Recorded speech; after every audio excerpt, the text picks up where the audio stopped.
A drunken father traded his daughter for a bottle of whiskey, but a silent trapper took her north.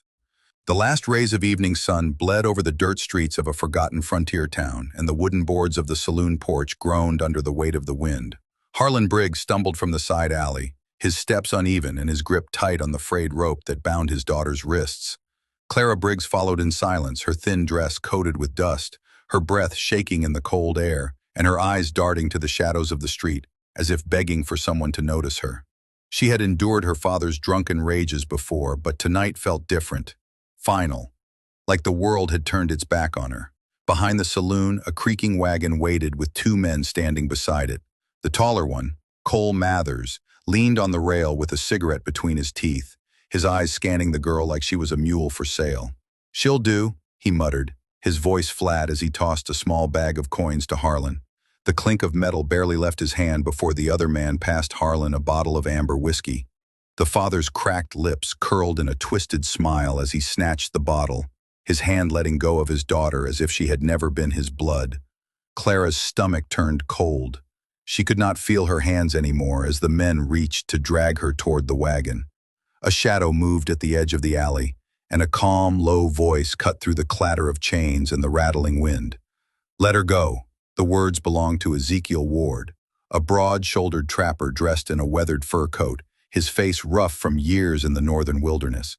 He stepped into the dying light with measured, deliberate steps, holding a bundle of fur pelts in his hands. His dark eyes never left the traders as he dropped the furs at their feet. "This will buy her freedom. You know it's worth more than whatever trouble you'll get keeping her." His tone carried no anger, only a quiet promise that made Cole Mathers hesitate. The shorter trader nudged the furs with his boot, greed overtaking caution, and after a long, tense silence, he jerked his head toward Clara. "Take her, and get out before we change our minds." Cole's hand shoved Clara toward the trapper, and she stumbled into the solid wall of his chest. For a moment she froze, listening to his steady heartbeat, and for the first time in days, she felt the fragile thread of safety. Without a word, Ezekiel lifted her onto his horse and swung into the saddle behind her, turning toward the northern hills without looking back. The wind howled as the horse carried them out of the town and into the open plains. Clara held the saddle horn tight, her body trembling not just from the cold, but from the weight of everything that had happened in minutes. Behind them, the saloon lights faded into darkness, and the last thing she heard was her father's drunken laughter swallowed by the empty night. Ahead, the vast wilderness waited, filled with snow, wolves, and men who would not easily give up what they thought was theirs. This was only the beginning of a journey that would test every shred of courage she had left.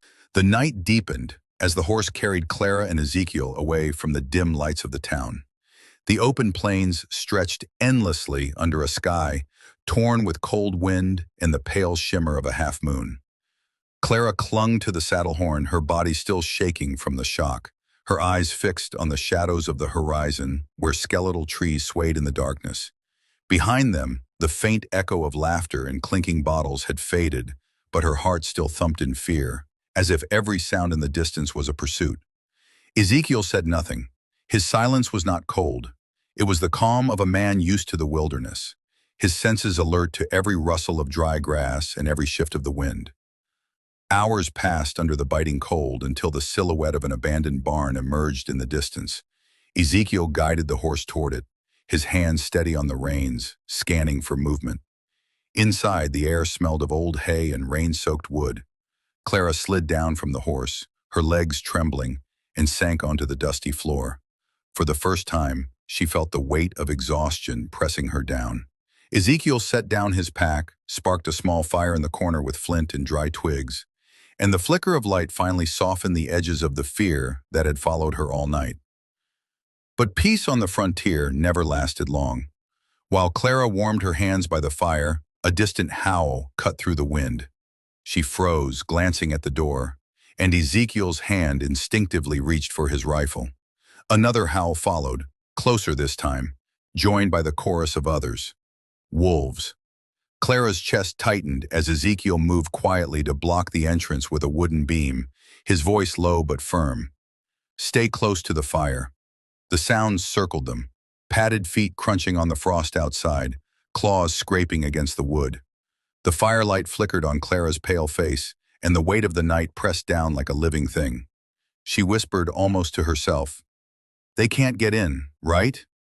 Ezekiel didn't answer, his sharp eyes fixed on the gaps in the walls, listening to the predators testing the structure.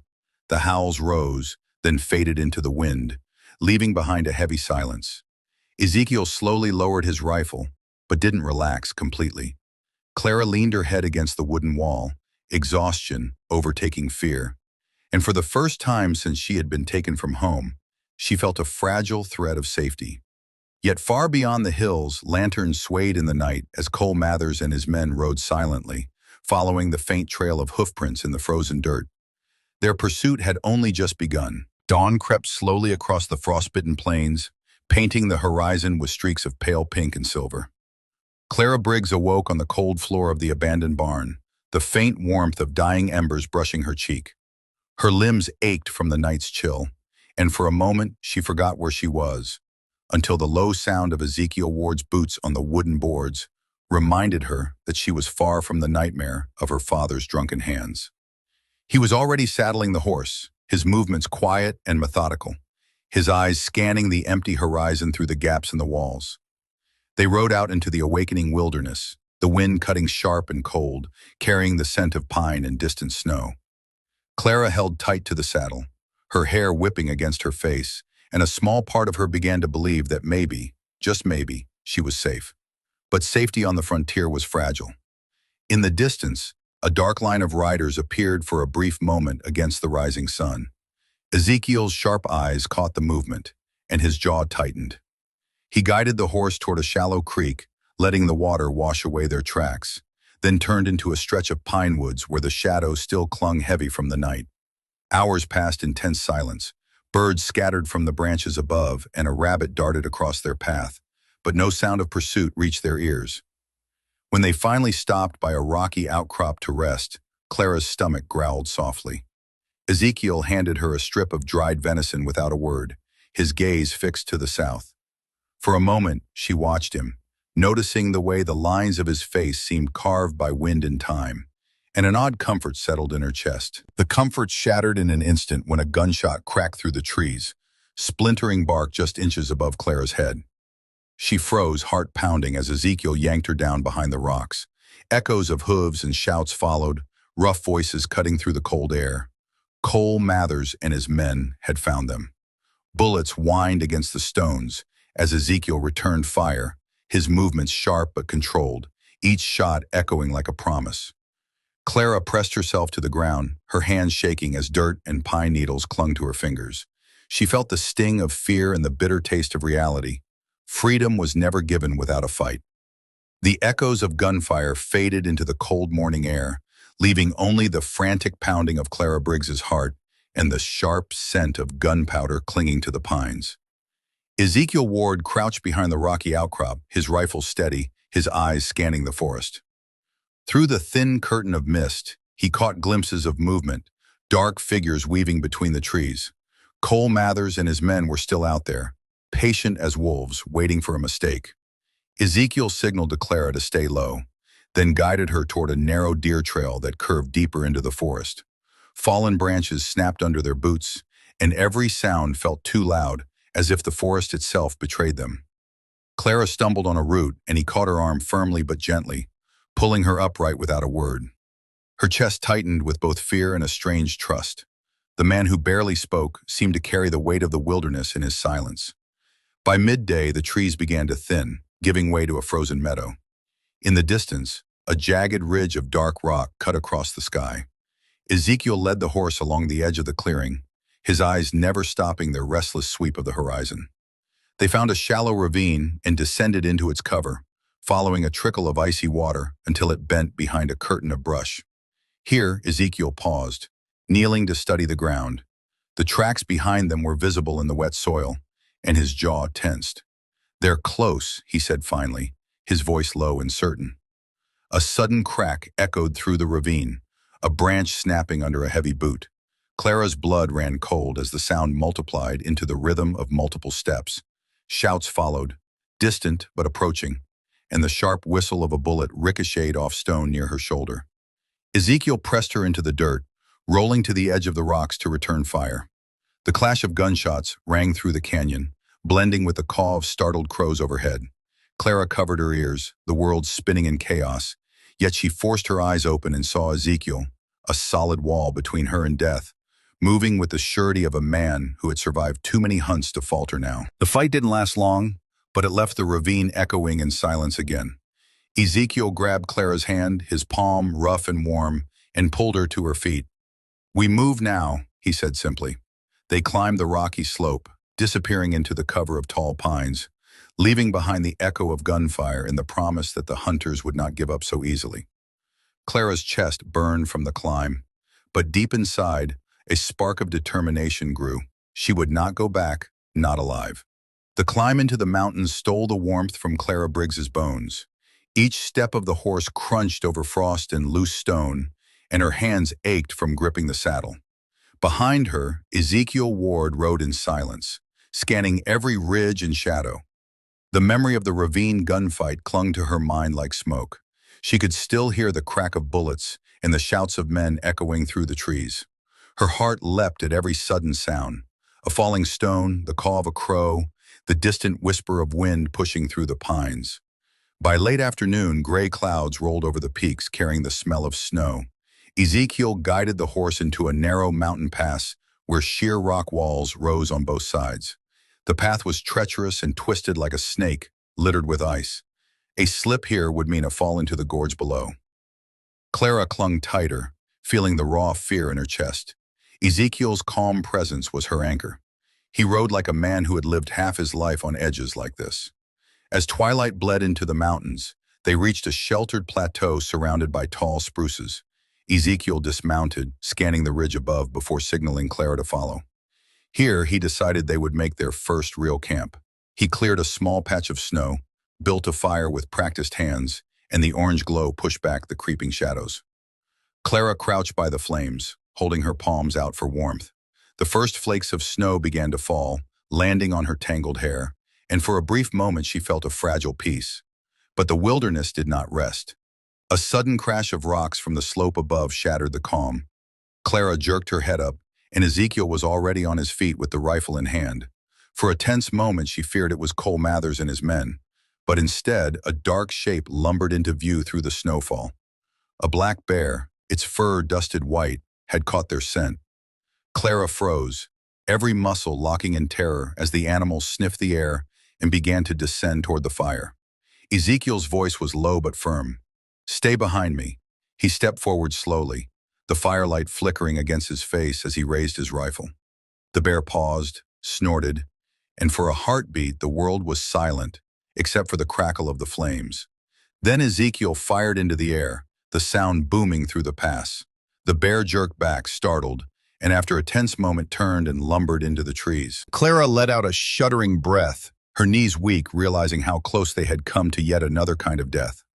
That night, as snow deepened around their small fire, she curled into the bedroll Ezekiel had given her.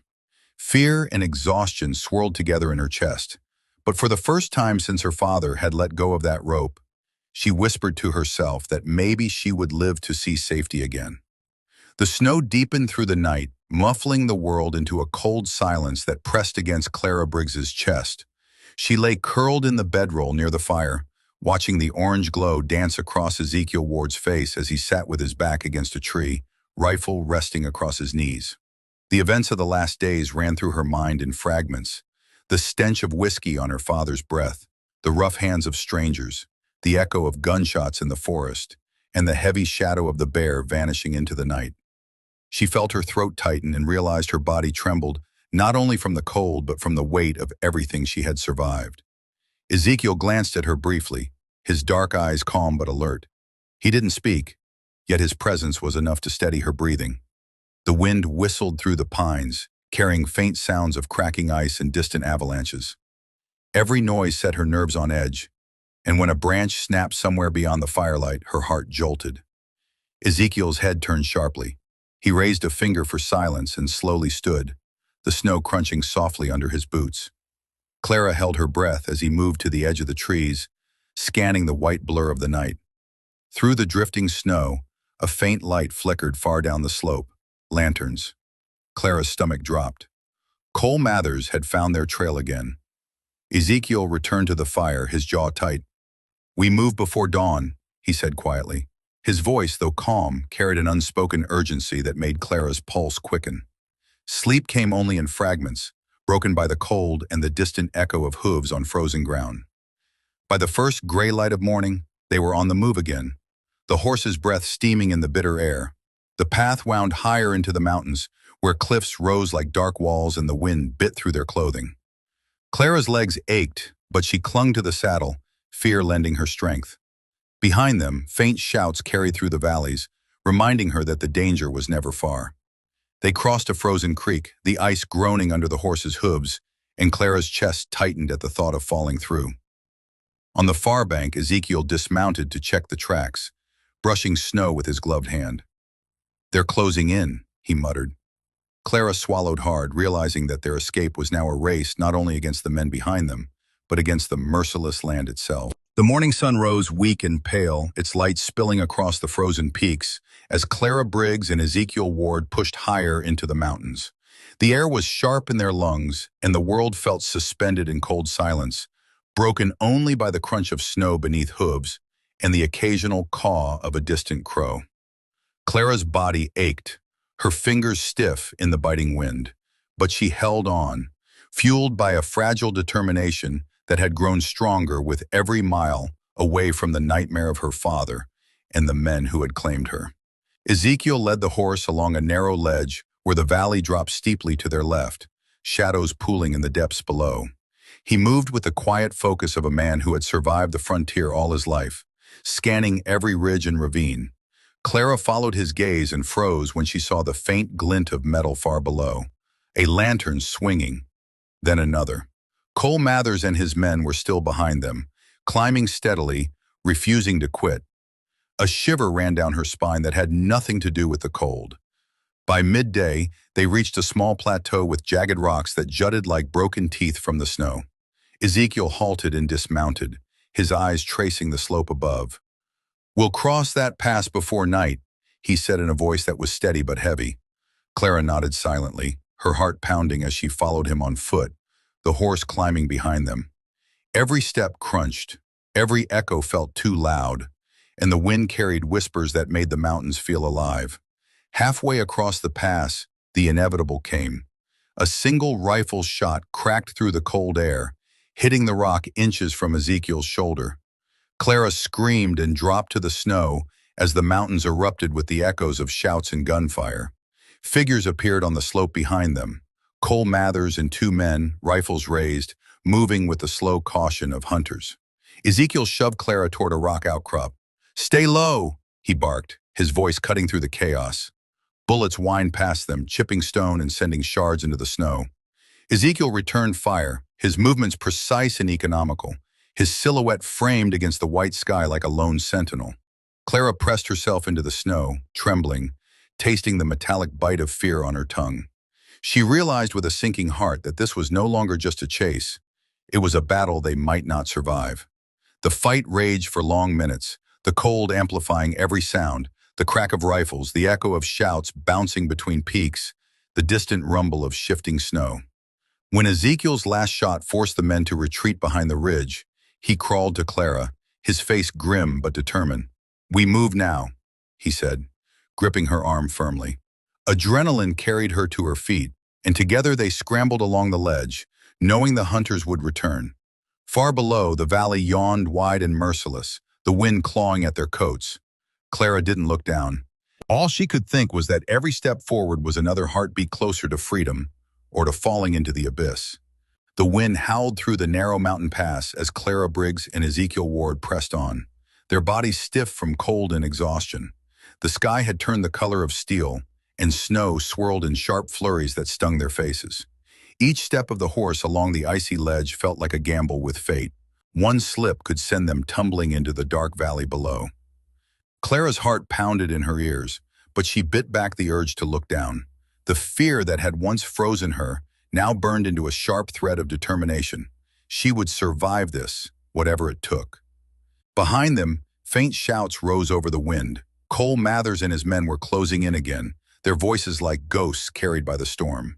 Ezekiel glanced over his shoulder, his jaw tight. and guided the horse off the exposed ridge into a narrow gully lined with jagged boulders.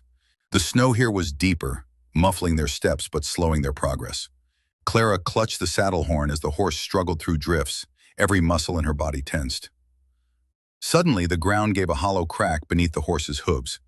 Clara froze as the snow ahead shifted, and in the next instant, the ledge collapsed into a small avalanche, carrying snow and loose rock down the slope.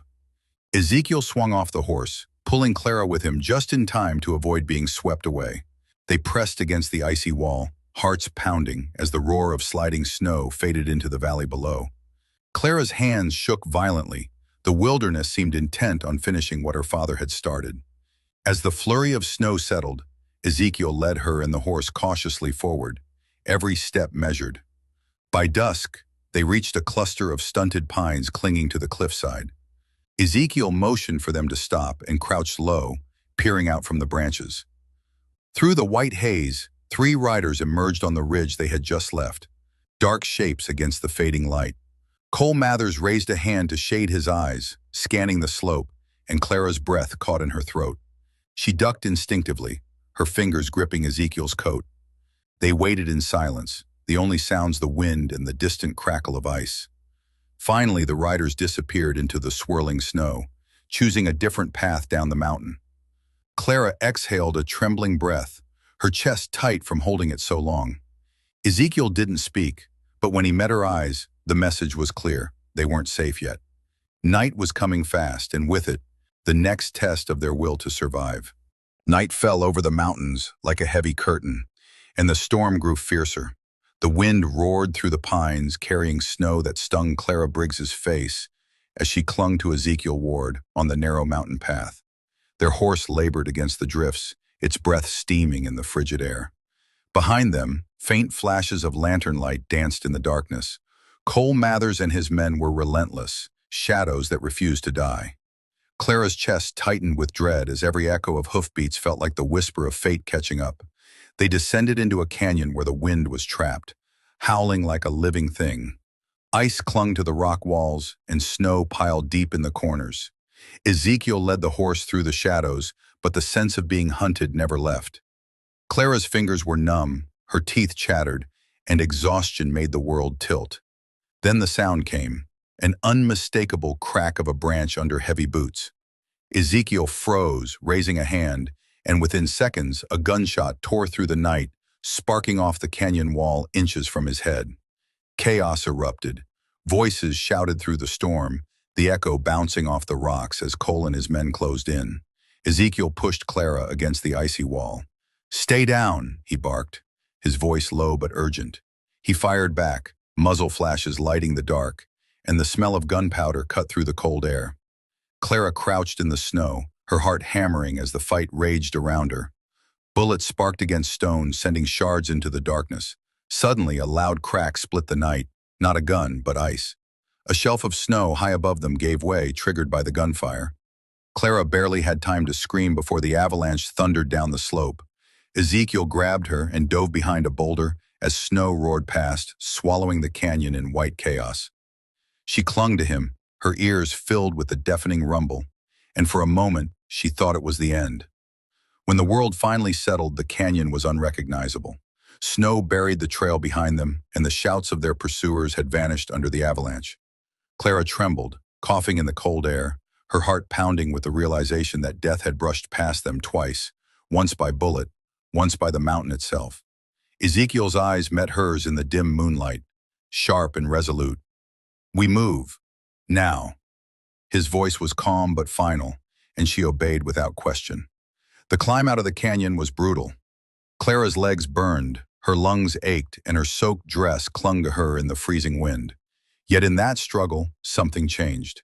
Fear turned to raw survival instinct, and the bond between her and the silent trapper deepened. Step by step, they left the death-trapped canyon behind, knowing the final reckoning with Cole Mathers would come soon, and it would decide if all this suffering had meant something. Dawn broke over the mountains, cold and sharp, painting the snow-covered peaks in pale gold. Clara Briggs could barely feel her legs as she followed Ezekiel Ward along the final stretch of the mountain path. The memory of the avalanche still echoed in her ears, and every breath burned in her chest, but a strange, fierce hope had taken root. She had survived the worst the frontier could throw at her, and she wasn't ready to give up now. The wind carried the faint jingle of harnesses and the crunch of snow. Cole Mathers and his last two men were closing in. They emerged from the mist like specters, rifles ready, their faces hardened by cold and obsession. Clara froze, her pulse thundering, as Ezekiel turned, placing himself between her and the danger. "Nowhere left to run!" Cole shouted, his voice jagged against the wind. Before Ezekiel could reply, nature answered for him. A low, cracking groan rolled across the slope. The sun had touched the high ridge, and the heavy snow that clung to the rocks began to shift. Clara's eyes widened as she realized what was happening. "Ezekiel," she whispered. The mountains roared. A wall of snow and shattered ice tore free from the cliffs above, an avalanche larger than the one before. Cole's men screamed, scrambling to turn their horses, but the white fury swallowed them before they could escape. Cole himself spurred his horse toward the trees, but a falling pine, ripped from the slope by the rushing snow, crashed across his path. His cry was lost in the roar as the mountain claimed him. Ezekiel pulled Clara behind a jagged rock. As the edge of the avalanche swept past, icy wind and snow lashing at their faces, she clung to him, heart pounding, until the world finally grew still again. Silence returned, broken only by the whistle of the wind. Where the hunters had been, now only a blank field of snow stretched, the mountain indifferent and absolute in its judgment. For a long moment, they just breathed. Clara's hands trembled as she realized that it was over, not just the chase, but the life of fear and helplessness that had begun the moment her father let go of the rope. Tears stung her eyes, but they were warm not from pain, but relief. Days later, the forest opened into a quiet valley, where a small wooden cabin waited among the pines. Smoke rose from its chimney, and for the first time in weeks, Clara felt the ache in her chest ease. Ezekiel guided her inside, where the air smelled of pine and safety.